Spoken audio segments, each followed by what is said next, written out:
Hey guys, John from JSP back for part 2 of our Beams AE86 swap series. This time we're going to clean up and paint the engine bay and get the engine mounted into the car. Let's get started.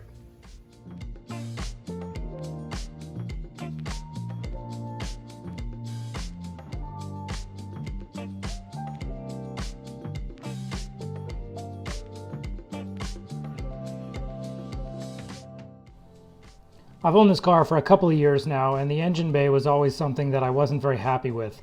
It looks like it's had a couple of different engines in it, and at some point somebody had spray painted the core support, and overall it just wasn't looking very good. So I knew as part of this engine swap I was going to go ahead and try to paint the engine bay myself. I started by removing everything that wasn't going to get painted. I removed a coil bracket off the inner fender well and started sanding everything down so that when I laid the primer on it would lay evenly and smoothly. The paint that I used is an automotive paint that I got from Finish Master in Corona, California. It's a primer, it's a base coat, and clear coat, all separate from each other. I learned pretty early that I didn't get enough of each one of these, so I would recommend getting at least an additional can or two than what I purchased if you're going to be doing this yourself. I started by laying the primer, waited 30 minutes, layered the base coat, waited another 30 minutes, and then applied the clear coat last. I finished it off by painting underneath the core support with a semi-gloss black paint. After this, I put everything back in the engine bay that would be difficult to put on after the engine was in, like the brake lines, the master cylinder, the clutch master, and some of the wiring harness. The engine mount kit that I'm using is the JSP billet kit. It comes with everything that's needed to get the engine mounted into the car. You saw us put the engine mounting brackets on the engine, but now we're going to install the subframe spacers underneath the subframe. The subframe spacers are 1-inch spacers that include new hardware and lower the subframe just a little bit so that the engine can clear the hood without any modification. These spacers are engraved with an outside on the side of the spacer that's going to be facing your wheels.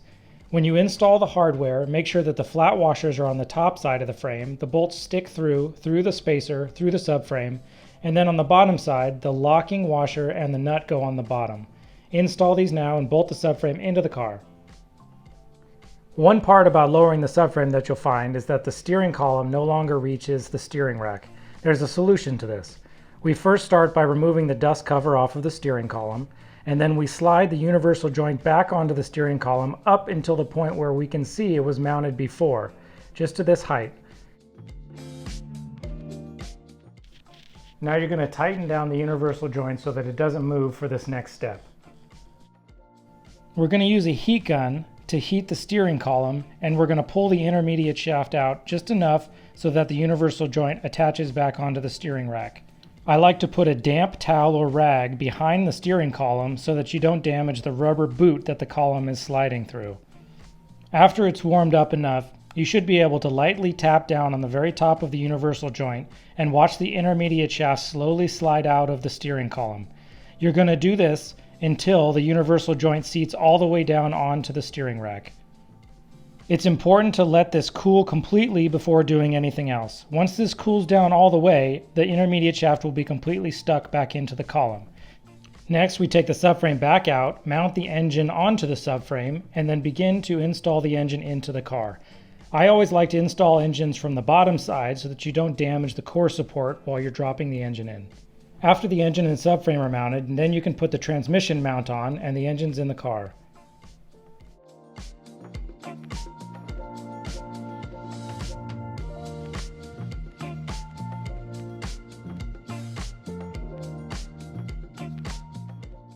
Before I do anything else now, I'm going to look around the engine for clearance issues. I'm going to check underneath the oil pan around the steering rack. I'm going to make sure that nothing is hitting that I'm going to have to go ahead and take the engine back out again to address. As you can see, the fitment is pretty tight, especially with this power steering rack. I'm also going to check around the bell housing where we shave the bell housing a bit to clear the fuel lines. As you can see, there's lots of room around the fuel lines here. That's exactly what you want to see. Once I'm sure that there's no reason the engine has to come back out, I'm going to go ahead and bolt the engine mounts down into place.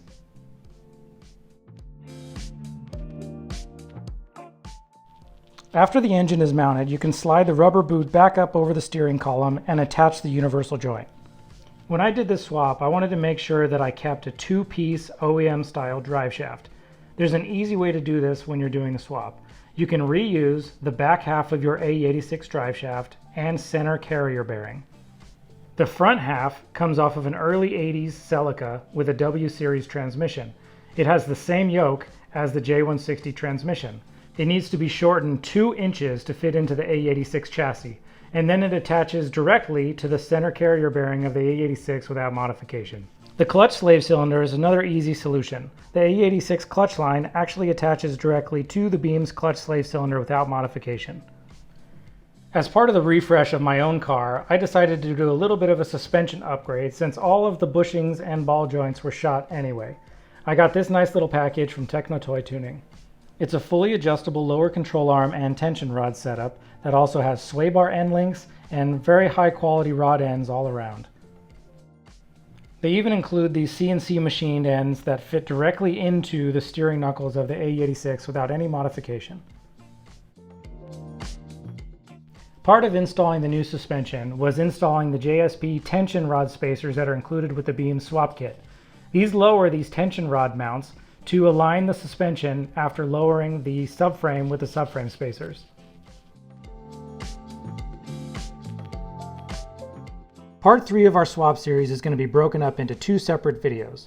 Video number 1 is going to be connecting everything from the engine to the car so that you can get it running. This would include all of the fuel lines, the cooling lines, the heater hoses, the exhaust system, the intake, the throttle cable, all of those hard things that need to be connected. The second video will cover the wiring and all of the things to get it running correctly.